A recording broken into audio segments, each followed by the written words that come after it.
Aí nós fomos para o texto do Friedman, que nós debatemos bastante, talvez, eu não diria que exaustivamente, porque é impossível, tem muitas implicações esse texto, mas debatemos bastante.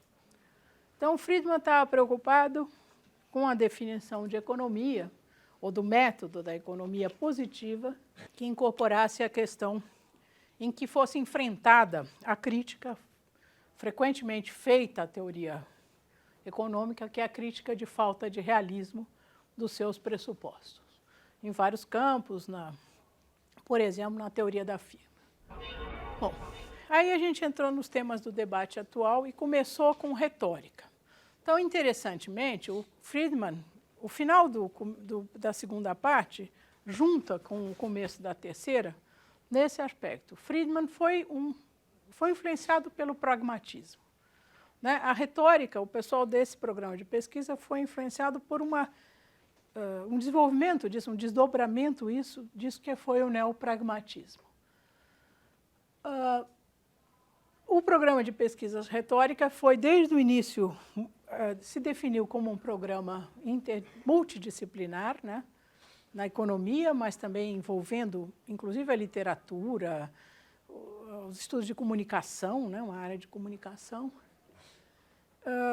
Eu apresentei um pouco para vocês as discussões da retórica na antiguidade, né, que eu achei interessante. Então, por exemplo, contrapondo os sofistas, para os quais o importante é que o discurso fosse convincente, conseguisse persuadir, né, e a questão da verdade também era colocada em suspenso, porque verdade não existe, né, não importa, o que importa é que se eu tenho um consenso, e esse consenso é o melhor substituto que se tem para a verdade, né? Então, o discurso, o conhecimento, ele tem que ser persuasivo, né? Ele tem que ser eficiente no atingimento desse objetivo de persuasão. Isso para os sofistas, Aristóteles, mesmo Platão, se insurgiram contra essa ideia. Não, a retórica não pode ser distinguida da lógica ou da dialética. A retórica também tem essa preocupação com a verdade, né? Então, não é só fazer um discurso bonito, esse discurso precisa atender às normas da razão, enfim, de alguma forma também estimular o cara que está lá ouvindo para interagir no sentido de discutir aquilo que está sendo apresentado, coisas desse tipo, né? Vimos também como isso, na nova retórica, né, no século XX, apareceu aquele estudioso de retórica no campo da ciência jurídica, que foi o Perelman, e ele recolocou a retórica, a abordagem sobre retórica, que tinha se aproximado mais da ideia de que retórica é a arte de falar bem, de escrever bem, de ficar usando uns data vênia lá para as pessoas, para os trouxas engolirem aquela propaganda, né, enganosa, né, para a ideia de que não, a retórica é comunicação, é interação, é diálogo e coisas desse tipo. Bom, aí nós vimos no texto do Pércio Arida, duas versões da história do pensamento econômico, a versão soft, a história do pensamento como teoria, né, e que confunde a história do pensamento como teoria, e a visão hard, em que a história do pensamento é dispensável, porque existe um processo do ponto de vista teórico, ela é dispensável, ela pode prestar assim para ficar fazendo homenagem para os caras do passado, morreu, beleza, ajudou a gente, qualquer coisa, mas ela totalmente, do ponto de vista da teoria, ela é absolutamente dispensável, porque existe um processo de superação positiva em que as boas ideias são incorporadas na teoria e os erros do passado são afastados no progresso daquela área de conhecimento. Então, a visão hard é essa, ligada à ideia de superação positiva, o predomínio é da visão hard, e as discussões, num pedaço do artigo, o autor ele questiona a tese de que o progresso da investigação empírica possa dirimir as controvérsias que existem no campo da teoria. Ele diz que, chega a dizer que nenhuma controvérsia empírica foi resolvida Nenhuma controvérsia importante na economia foi resolvida pelo apelo à evidência empírica. Então, a questão, diz ele, está muito mais no uso das armas de retórica, né? Retórica entendido no sentido mais aristotélico, não no sentido vulgar, de retórica como blá, blá, blá, convencimento, mera retórica, etc. Depois nós vimos o outro autor importante nesse programa de pesquisas, que é o Donald/Deirdre McCloskey. Então, que nós vimos os capítulos iniciais aí do livro dele sobre retórica, em que ele propõe a retórica como substituição ao método, que ele chama de método modernista. O modernismo é impossível, ele prega lá, tem os 10 mandamentos do modernismo, só que ele infringe quase todos eles, né? Portanto, chega de método com M maiúsculo, autoritário, que diz que que o conhecimento tem que ser necessariamente um conhecimento intradisciplinar, né?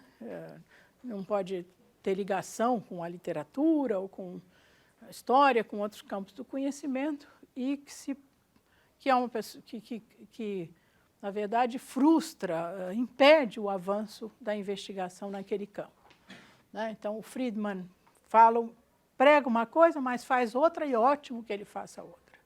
Chicago não é pior do que os outros, a Universidade de Chicago não é mais pior do que os outros, é ruim, mas outros também são.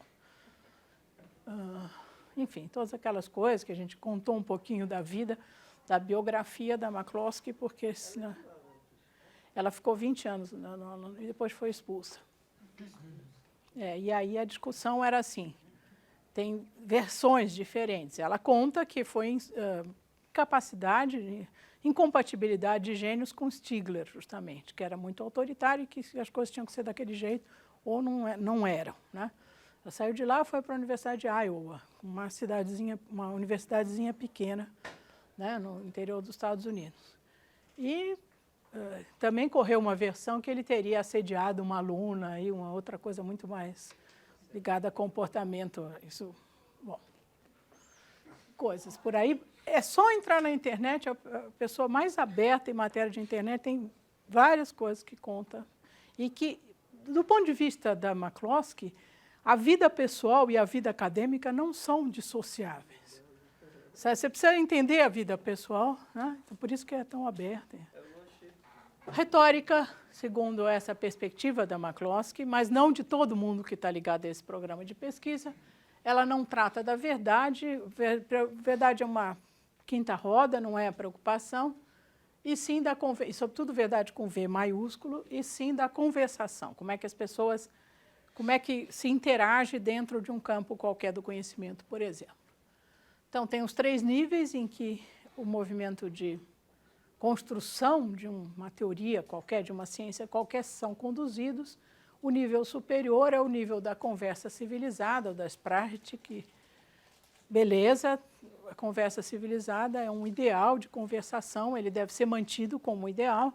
Depois tem o nível da metodologia com M minúsculo, que é o nível mais baixo, que também, beleza, os testes de hipótese, na estatística, por exemplo.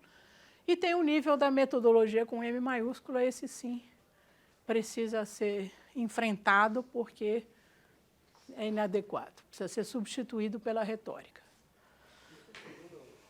Segundo McCloskey, duas bolinhas em seguida ao nome dela são coisas que ela está dizendo. Mas os 3 níveis, até dá para entender, esse nível de conversa civilizada é uma coisa que está aí, que veio da filosofia e tal, da Escola de Frankfurt. Bom, e aí eu fiz uma série de considerações a respeito desse programa de pesquisa e distingui análise retórica, né? Retórica como instrumento de análise de textos, por exemplo, no campo da economia, de arte e retórica, as duas, ou de mera retórica, né? Retórica no sentido mais chinfrim, assim como mera arte, falar palavras bonitas ou usar uma linguagem que convence, então o cara fica lá usando, por exemplo, se é advogado, usa uns latinórios, se é economista, faz toda uma parafernália econométrica que, no fim, você não sabe nem por onde você está, mas você está lá tentando entender aquilo e, às vezes, as conclusões são absolutamente pífias, né? Bom, tudo bem, isso eu já sabia antes de tentar entender essa coisa aqui. Mas, enfim, retórica como instrumento, né? Como mera retórica, falar bonito, seja como se definir esse bonito, e retórica como instrumento de análise, ou mesmo, quer dizer, a preocupação com a arte da retórica é uma preocupação que eu comentei, que é uma preocupação válida. Como é que a gente considera, por exemplo, o interlocutor na hora que a gente está escrevendo, né? Seja esse interlocutor um leitor de jornal, um aluno num curso de graduação ou um pesquisador da nossa equipe, né? Como é que a gente faz, ou um leitor de um periódico especializado, como é que a gente usa adequadamente os instrumentos à nossa disposição para atingir esse público aí. E a retórica como instrumento de análise, então. A discussão sobre retórica nos conduziu a essa... É uma aula isso daí.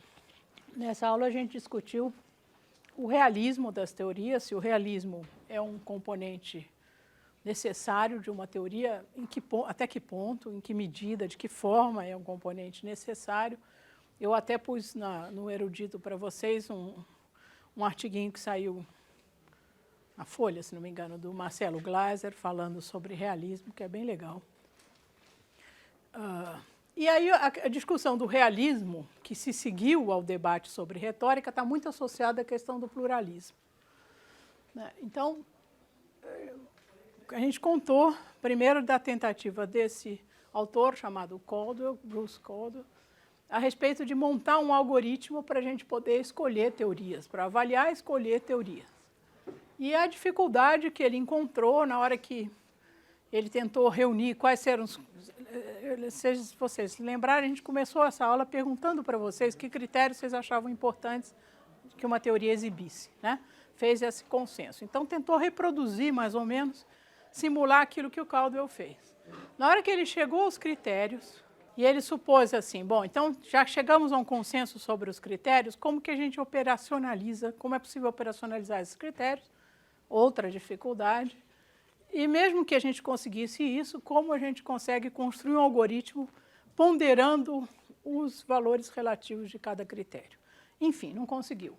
Mas nessa tentativa mal sucedida, frustrada, foi importante do ponto de vista do raciocínio, né, de um raciocínio aí dialético, vamos dizer assim, em que a ideia de pluralismo surgiu como uma recomendação importante. O que é o pluralismo? É a avaliação crítica do potencial e das limitações dos vários programas de pesquisa. O pluralismo, que é difícil de pronunciar, prega uma atitude de tolerância em relação a opiniões divergentes ou a métodos diferentes. Por isso que eu disse que, num certo sentido, reproduz a recomendação do Neville Keynes naquele texto que a gente leu. A partir daí, a gente pegou esse tema de realismo e irrealismo das teorias e mostrou, através de alguns autores, de algumas leituras, que alguma dose de irrealismo é inevitável em qualquer teoria científica, em qualquer campo do conhecimento. Falamos um pouco desse programa de pesquisas da SSK, Construção Social da Ciência, que vê um campo da ciência, os resultados desse campo, como produto de uma comunidade trabalhando com determinadas intenções e segundo certas regras. E as próprias limitações dessa abordagem, né? Ela é uma abordagem interessante, mas a gente não pode dizer que ela consiga dar uma resposta satisfatória à questão do realismo. E, finalmente, falamos de um artigo do Sugden a respeito dos credible models, dos modelos críveis em economia, e como esses modelos críveis, às vezes, são totalmente irrealistas. E o exemplo citado é o exemplo do mercado de limões do Akerlof, né? Ou da cidade tabuleiro do Thomas Schelling, né? Em que ele mostra que um problema de coordenação, né? na alocação das pessoas por um conjunto, uma determinada localização, né, em que uma dose pequena de discriminação por parte das pessoas gera um produto que é altamente discriminado. ou seja, altamente segregado, um padrão de habitação. As pessoas que dizem que apenas elas preferiam não ser menos do que 20%, 25%, um quarto da sua vizinhança ser pessoas da mesma cor ou do mesmo religião, acabam gerando, nesse tabuleiro, um padrão altamente segregado, né? Segregacionista, portanto. Então, aí também é um resultado interessante, e a partir daí o Sugden diz que a questão do realismo, ela certamente tem que ser enfrentada, mas que uma teoria realista, ela não precisa necessariamente se basear num retrato, ela não é necessariamente um retrato do que está ocorrendo. Ela pode ser um bom instrumento de análise e de percepção mesmo do que está ocorrendo a partir de certos pressupostos mais rígidos. Então, eu considero que esse texto retoma a preocupação do Friedman e, de alguma forma, defende o Friedman, mas de uma forma mais avançada, de uma forma mais sofisticada. Por que sentido mais sofisticado? Porque ele, do meu ponto de vista, ele demonstra as virtudes que um programa de pesquisas que se baseia em pressupostos irrealistas pode ter no sentido de ser realista. Quer dizer, uma teoria pode ser realista, apesar de baseada em pressupostos irrealistas. É o que o Friedman diz, mas esse diz isso de uma forma em que a discussão já avançou melhor. Tá? Por exemplo, então, se tem um grande avanço no campo da economia, que é a questão da assimetria de informações, a partir de modelos que são simulações, que não ocorrem. Né? Só você pensa como é que acontece, o que acontece com o indivíduo que sai no mercado, que ele sai com o seu carro novo e na esquina aquele carro já vê ali muito menos, e problemas de transação, etc. Bom, aí nós estamos chegando no ponto mais recente, portanto, eu posso ser mais superficial nessa revisão. Ortodoxia, heterodoxia e mainstream. Qual o futuro da economia? A gente discutiu isso a partir do texto do Colander e outros, e também a partir do meu texto, que faz uma revisão de mais literatura desse tipo.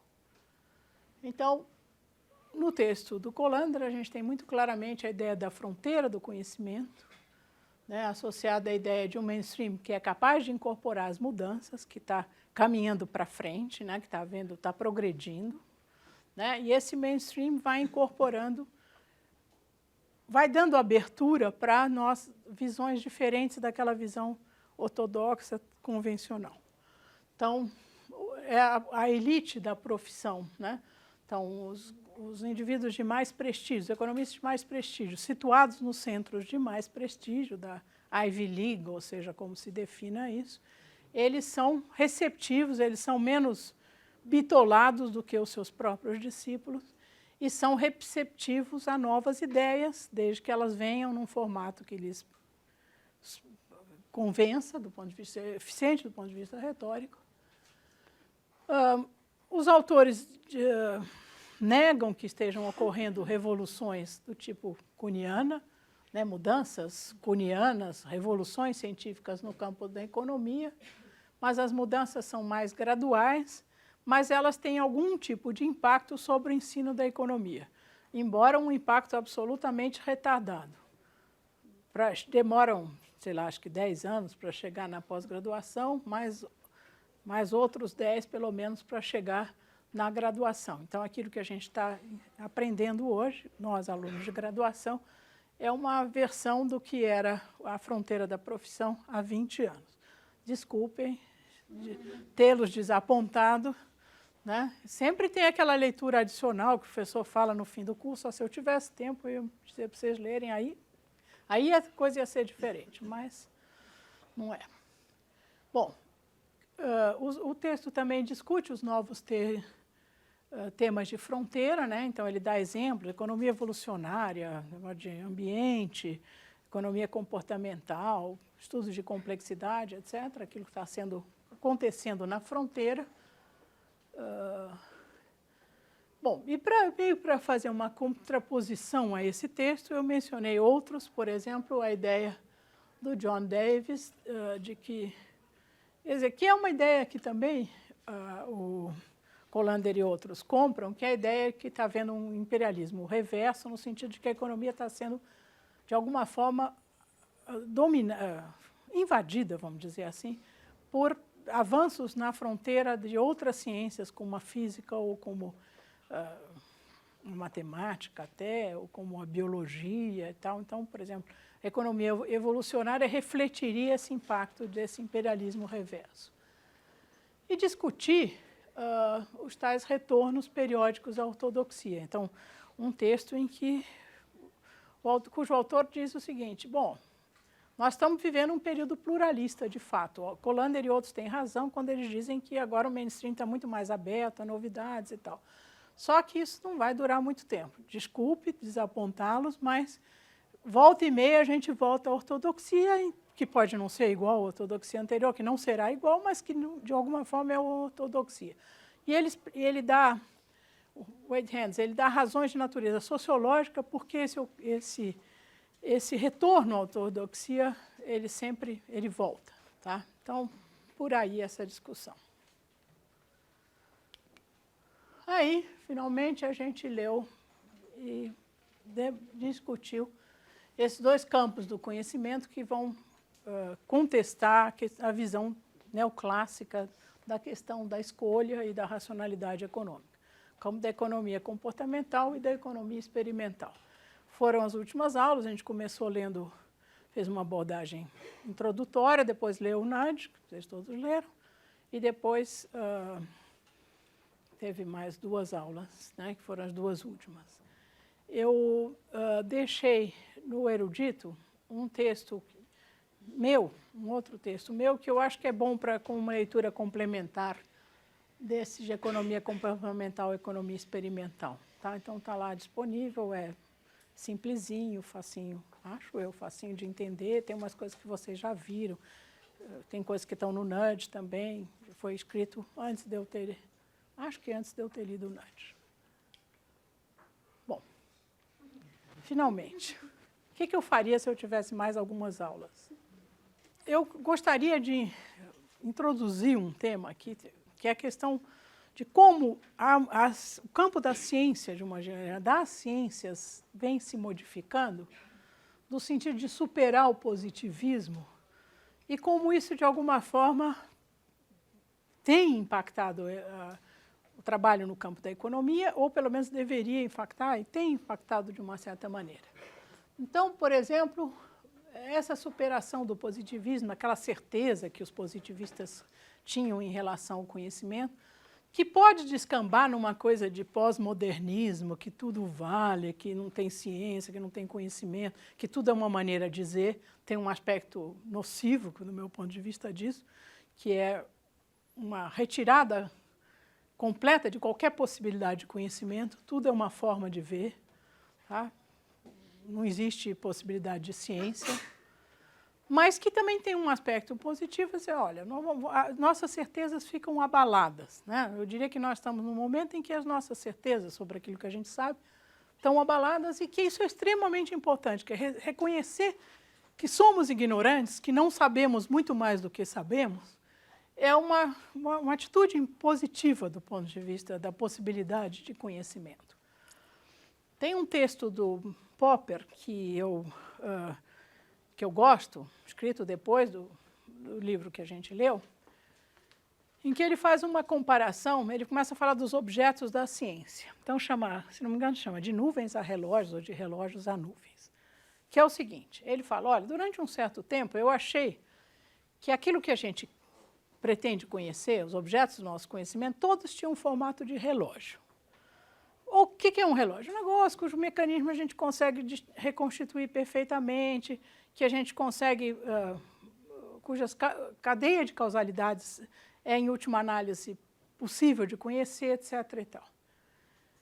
E aquilo que a gente via como nuvem, né, diz Popper, eu pensava que fosse apenas resultado da nossa ignorância. Quer dizer, a gente via aquela coisa meio difusa, assim, porque a gente não conhecia ainda o suficiente. Na hora que aumentasse o nosso conhecimento, aquelas nuvens iam virar relógios, nesse sentido. Na medida em que eu amadureci em relação a isso, eu percebo o seguinte, que tem fenômenos que têm a estrutura de relógio, de fato, e tem fenômenos que têm a estrutura de nuvem.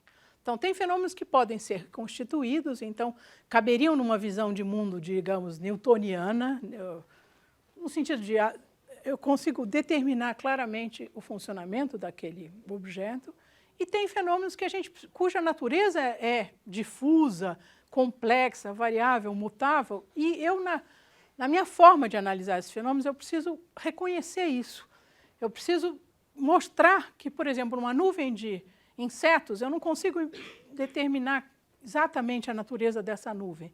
Mas eu sei, por exemplo, que tem um inseto que é líder, lá conduz a nuvem, que ela se move em várias direções, aparentemente de forma aleatória, mas tem por exemplo, tem um padrão que é o seguinte, os insetos nunca se afastam muito do núcleo central dessa nuvem, portanto, eles preservam um pouco essa densidade.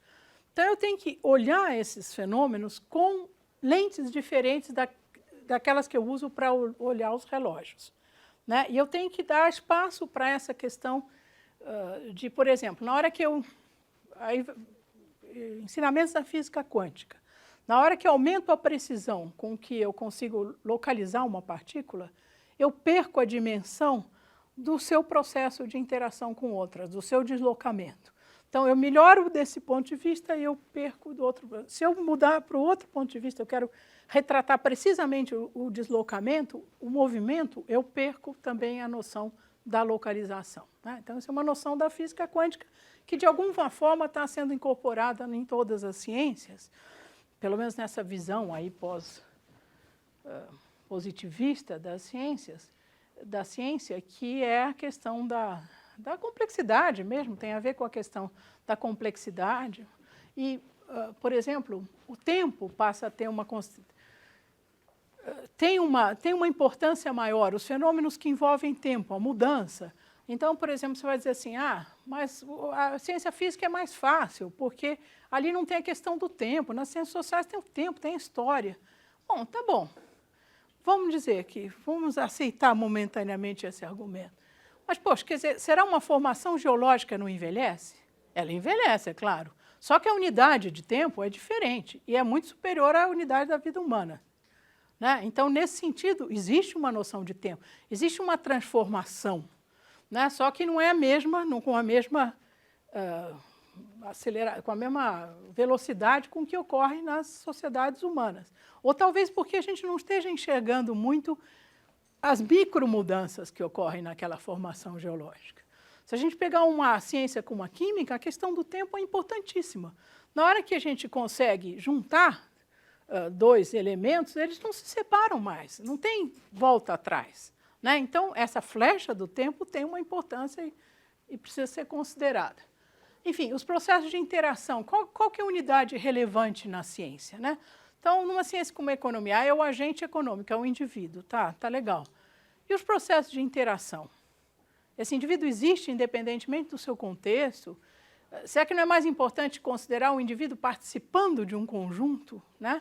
Como, tá bem, tem que ser preservado na sua autonomia decisória, com certeza. Mas também tem aspectos em que ele é muito mais construído socialmente, né? Que a sua liberdade de escolha é mais aparente do que real, né? No sentido que ele nem tenha, como diria o Amartya Sen, a capacidade, né, capability necessária para perceber suas verdadeiras vontades, né, porque ele está situado assim ou assado na sociedade.